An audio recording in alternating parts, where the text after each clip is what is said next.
গত এক দশকে স্পেনের শহরগুলোতে আবাসনের খরচ বেড়েছে ৬৮%।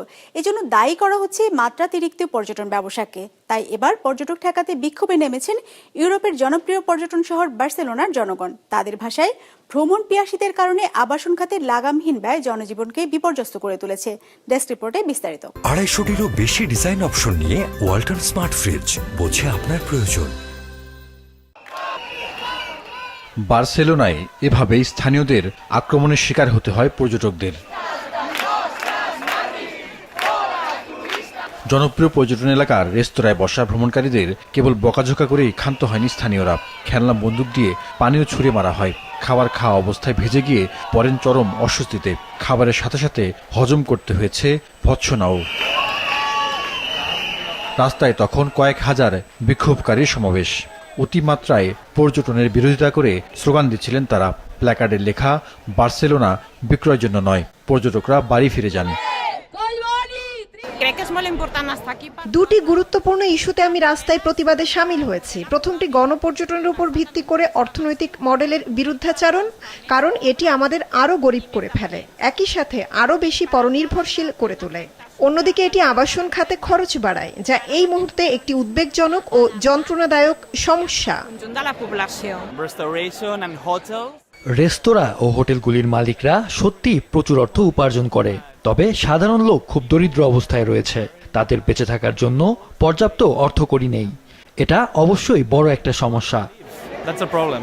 ইউরোপে ফ্রান্সের পর স্পেনে পর্যটকদের আনাগোনা সবচেয়ে বেশি। ২০২৩ সালে ৮.৫ কোটি দর্শনার্থী বেড়াতে গেছেন স্পেনের শহরগুলোতে। আর স্পেনের মধ্যে আকর্ষণের কেন্দ্রবিন্দু বার্সেলোনা। এর সুন্দর সৈকতের টানে ছুটে যান বহু ভ্রমণ পিয়াসু। বাড়তি পাওনা হিসেবে বিশ্বখ্যাত বার্সেলোনা ফুটবল ক্লাব তো আছেই। পর্যটন বার্সেলোনার আয়ের বড় উৎস হলেও তা যেন অভিশাপও ডেকে এনেছে স্থানীয়দের জন্য।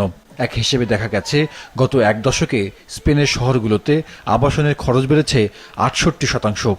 বার্সেলোনার মতো পর্যটন শহরে গত এক বছরে বাড়ি ভাড়া বেড়েছে শতকরা ১৮%। স্বাভাবিকভাবে এটি স্থানীয় বাসিন্দাদের জন্য অসন্তুষ্টির বড় কারণ হয়ে দাঁড়িয়েছে। জীবনযাত্রার লাগামহীন ব্যয়ের কারণে নিত্য প্রয়োজনীয় পণ্য ও সেবা বাসিন্দাদের নাগালের বাইরে চলে গেছে। বছরের পর বছর ধরে বার্সেলোনাকে সম্পূর্ণরূপে প্রস্তুত করা হয়েছে পর্যটকদের কথা মাথায় রেখে। এখন সাধারণ জনগণই বলছে, এই শহর নাগরিকদের জন্যও, কেবল পর্যটকদের পরিষেবার জন্য নয়। তাই অবিলম্বে বিদেশি শরণার্থীদের সংখ্যা উল্লেখযোগ্য হারে কমাতে কর্তৃপক্ষকে বাধ্য করতে চান স্থানীয়রা। আর এরই মধ্যে এ দাবি বেশ জনপ্রিয়তাও পেয়েছে। সেখানকার অন্তত ১৮০টি সামাজিক সংগঠন গণপর্যটন নিয়ন্ত্রণের আন্দোলনকে সমর্থন দিয়েছে। জনগণের দাবির প্রতি নমনীয় মনোভাব রয়েছে বার্সেলোনার প্রশাসনেরও। আবাসন খাতে খরচের লাগাম টানতে গত মাসে একটি পরিকল্পনা প্রকাশ করেছেন মেয়র জাউমে কোলবোনি। এতে বলা হয়েছে, ২০২৮ সালের মধ্যে ১০,০০০-এর বেশি পর্যটন অ্যাপার্টমেন্ট ভাড়া বন্ধ করা হবে। এর পাশাপাশি বন্ধ করা হবে বাসাবাড়িতে ট্যুরিস্ট লাইসেন্স পুনর্নবায়ন। ফলে বাড়ির মালিকরা বিদেশি দর্শনার্থীদের জন্য বাসস্থান ভাড়া দিতে পারবেন না।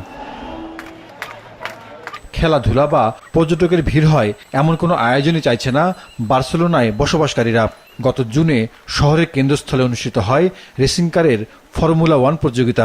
সে সময়ও বাসিন্দারা শব্দদূষণ আর পর্যটকদের চাপে ক্ষোভ প্রকাশ করেছিলেন। জাহিদুর রহমান, বিজনেস রিপোর্ট, মাছরাঙা টেলিভিশন।